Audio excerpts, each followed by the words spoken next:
नमो नारायण सज्जनों, शिव के पास, भगवान शंकर के पास तीसरा नेत्र कैसे आया?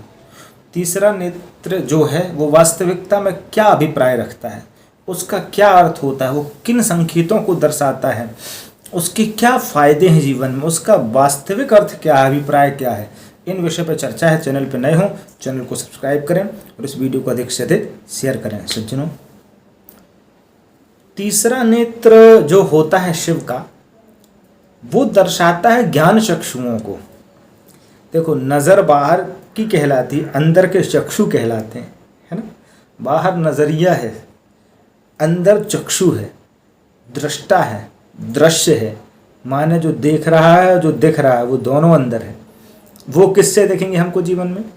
उसको जागने के लिए, जगाने के लिए हमको किसका पावर जनरेट करना पड़ेगा? The power of a third eye, ठीक है ना। हमको तीसरे नेत्र को जनरेट करना पड़ेगा, जागृत करना पड़ेगा। तीसरा नेत्र हमारे भ्रुवोर मध्य, भुजाओं के मध्य में यहाँ होता है। वो ज्ञान चक्षु होते हैं। जिसके ज्ञान चक्षु जीवन में खुल गए ना महाराज, फिर वो बाहर कामनाओं को भस्म कर देता। शंकर ने सुना होगा कामरूप पर्वत पे कि कामदेव को, ठीक, हाँ, कामदेव को भस्म किया था ना। किससे भस्म किया था? तीसरे नेत्र से। तो अब वही तो ज्ञान नेत्र है। काम को भस्म कर पाना हंसी खेल नहीं है। कामनाओं को दबाना, कामनाओं को चलना, वो ज्ञान चक्षु करता है, ठीक। वो तीसरा नेत्र भगवान का ज्ञान चक्षु को दर्शाता है, अंतरतम को दर्शाता है और सृजन के साथ में विनाश को दर्शाता है। वास्तविकता में यदि विकराल रूप से महादेव का त्रिनेत्र खुल जाए तो संसार जाज्वल्यमान हो उठेगा, उसी समय ज्वलंता को प्राप्त हो जाएगा, ठीक।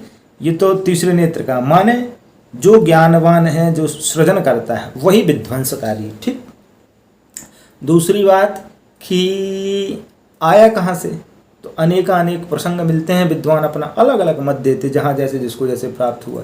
मेरे को भी एक कहानी के माध्यम से बढ़िया बात पता चली कि महादेव ने एक सभा को बुलाया महाराज, और पीछे से भगवती गौरा ने आकर के दोनों नेत्र दबा लिए।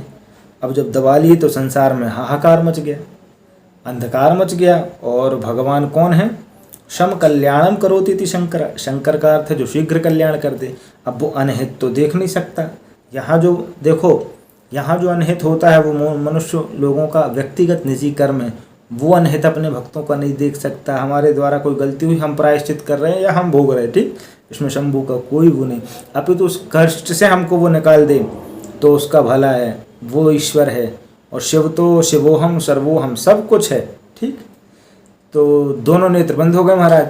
तो भगवान ने तीसरा नेत्र खोला, संसार में प्रकाशमान हुआ। माने जैसे ही ज्ञान का नेत्र खुलता है तो संसार में प्रकाश आ जाता है। अंधकार कब होता है? अंधकार तब होता है जब ज्ञान का नेत्र बंद होता है। इसीलिए जहाँ ये मैं तिलक लगाया हूँ ना, यहाँ इसीलिए तिलक लगाते हैं, भगवान का नाम लिख बोल बोल करके, ठीक है ना।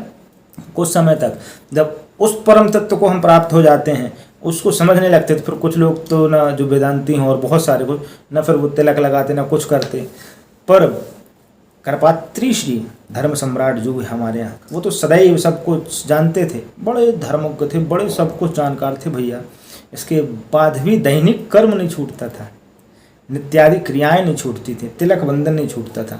आप कितना भी जानकार हो जाओ, किसी को कुछ भी पढ़ लो, सब कुछ जान लो, देख लो, ईश्वरत्व को प्राप्त हो जाओ, बुद्धत्व को प्राप्त, लेकिन यहाँ की जो नियम है, दिनचर्या है, उसको तो करना पड़ेगा। विशुद्ध अद्वैत का सिद्धांत भगवान शंकराचार्य ने दिया, लेकिन बढ़िया सब कुछ देखो, उनका तिलक, उनका गेटअप देखो अपनी भाषा में, तो सब कुछ संभव है।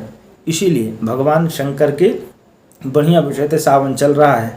जैसी बने भगवान शंकर की पूजन करें, व्रतादि करें, और भगवान शंकर पार्थिव को बना करके उनकी जिस विधि से बनती है वैसे अभिषेक करें। बात अच्छी लगती है चैनल को सब्सक्राइब करें, इस वीडियो को अधिक से अधिक शेयर करें। नमो नारायण।